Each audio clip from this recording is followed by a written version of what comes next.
భార్యాభర్తలు, తల్లిదండ్రులు. ఆ తల్లి ఆ కొడుకు సేమ్ ప్రేమను పంచుతుంది, తండ్రి సేమ్ ప్రేమను పంచుతాడు. ఆ కొడుకు తల్లికి పంచుతాడు, కొడుకు పంచుతాడు, అక్కకు పంచుతాడు, తమ్ముడికి పంచుతాడు. ఆ ప్రేమల్ని కొంచెం డిఫరెంట్ ఉంటుంది. భార్య భర్తల ప్రేమ.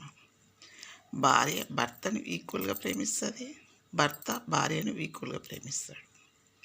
ప్రేమించినప్పుడు ఆ ప్రేమలో ఇంకొకరికి పంచారు, అది సేమ్ ఒకరికి ఇద్దరికే ఉంటుంది, భార్యకు భర్తకు మాత్రమే.